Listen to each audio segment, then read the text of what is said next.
જૂનાગઢ જિલ્લાના વિસાવદર તાલુકાના ચાપરડા division police station ખાતે રેન્જ નિલેશ કુમાર જાજડિયાની ઉપસ્થિતિમાં પૂજ્ય મુક્તાનંદ બાપુના વરદ હસ્તે પ્રતિસાદ મોબાઈલ એપ્લિકેશનનું લોન્ચિંગ કરવામાં આવ્યું હતું, જેમાં વિસાવદરના પૂર્વ ધારાસભ્ય હર્ષદ રીપડિયા, વિપુલ કવાણી તેમજ વિસાવદરના આગેવાનો તેમજ પોલીસ સ્ટાફના એએસપી રોહિતકુમાર, આઈપીએસ તેમજ મેદરડાના ઇન્ચાર્જ પીઆઈ એસએન સોનારા તેમજ વિસાવદરના પીઆઈ આરએસ પટેલ તેમજ વિસાવદર પીએસઆઈ લાલકા તેમજ તમામ અધિકારીઓ ઉપસ્થિત રહ્યા હતા અને આ કાર્યક્રમને સફળ બનાવ્યો હતો. તો આ એપ્લિકેશન થકી વિસ્તારમાં કોઈ ગેરકાયદેસર પ્રવૃત્તિઓ જેવી કે દારૂ, જુગાર, અવૈધ ખનન, ડ્રગ્સ અને નાર્કોટિક્સ દ્રવ્યની હેરાફેરી, મહિલા, બાળકો, સિનિયર સિટીઝન વિરુદ્ધના અત્યાચાર, પર્યટકો સાથે થતા નાણાકીય ફ્રોડ તથા અન્ય પ્રકારની મુશ્કેલીઓ નક્કી ફરિયાદ કે રજૂઆત મોકલી શકાશે.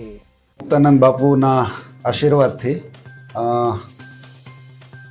પોલીસ વિભાગમાં વધુમાં વધુ ટેકનોલોજીનો ઉપયોગ કરી અને આપણે લોકોને કઈ રીતે સારી સેવાઓ આપી શકીએ એ વિચારણાના ભાગરૂપે થોડા સમય પહેલાં શિવરાત્રિના મેળામાં આપણે QR કોડ બેઝડ એપનો યુઝ કરી અને પાર્કિંગ માટેની વ્યવસ્થાઓ કરી હતી. એટલે એ જ વસ્તુને વિશાળ લોકો સુધી પહોંચાડવા માટે આ QR code based grievance redressal system આજે વિસાવદર ડિવિઝનમાં મેં શરૂ કરી રહ્યા છે. આમાં અલગ અલગ જગ્યાએ જે વિસાવદર ડિવિઝન છે એમાં હોર્ડિંગો લગાવવામાં આવ્યા છે, પેમ્ફલેટ્સ છાપવામાં આવ્યા છે અને મોબાઈલથી પણ તમને QR કોડ એક ઉપલબ્ધ થશે. એને જેવો સ્કેન કરશો એટલે તમે વોટ્સએપ ચેટ ખુલી જશે. અમારો જે અહીંયા નંબર છે એની સાથે એક કાઇન્ડ ઓફ હેલ્પલાઇન જ છે.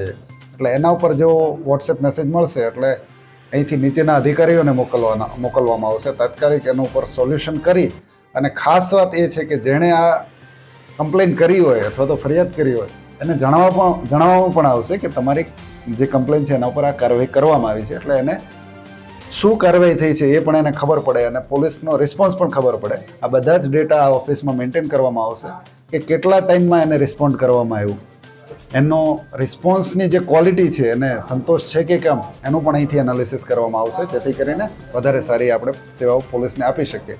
સાથે સાથે ભવિષ્યમાં FIRનો જે કન્સેપ્ટ છે એ આવી ગયો છે પણ એમાં સાઇનનું પ્રાવધાન નથી. એટલે આ એક ટેકનોલોજીના માધ્યમથી લોકો આને યુઝ ટુ થઈ જાય અને વધુમાં વધુ ફ્યુચરમાં ટેકનોલોજીનો ઉપયોગ કરે અને પોલીસ સાથેનું ઇન્ટરફેસ ઓછું થાય એ માટેનો આ એક અભિગમ છે. આજથી જ ચાલુ થઈ ગઈ છે. આજથી જ સર્વર ચાલુ છે. આજથી જ કમ્પ્લેન લોકો કરી શકશે. હા, એમાં કઈ કમ્પ્લેનમાં કેટલી ટાઈમ લિમિટ છે તો એની અલગ અલગ ટાઈમ લિમિટ છે. એ પ્રમાણે એમને જાણ થઈ જશે. કેમ કે કોઈ FIR કરવાની થાય તો એમાં થોડો વધારે ટાઈમ લાગે. નાનું ન્યુસન્સ હોય, કોઈ ટ્રાફિક જામ હોય તો પહોંચીને દૂર કરી દેવામાં આવે તો તાત્કાલિક એનું સોલ્યુશન આવી શકશે. અનિરુદ્ધસિંહ બાબરિયા સાથે CN24 ન્યૂઝ, કેશોદ. હવે જુઓ દેશ દુનિયાની તમામ ખબરો તમારી આંગળીના ટેરવે. ઉઠાવો મોબાઈલ અને Google Play Store પરથી ડાઉનલોડ કરો અમારી CN24 ન્યૂઝ મોબાઈલ એપ.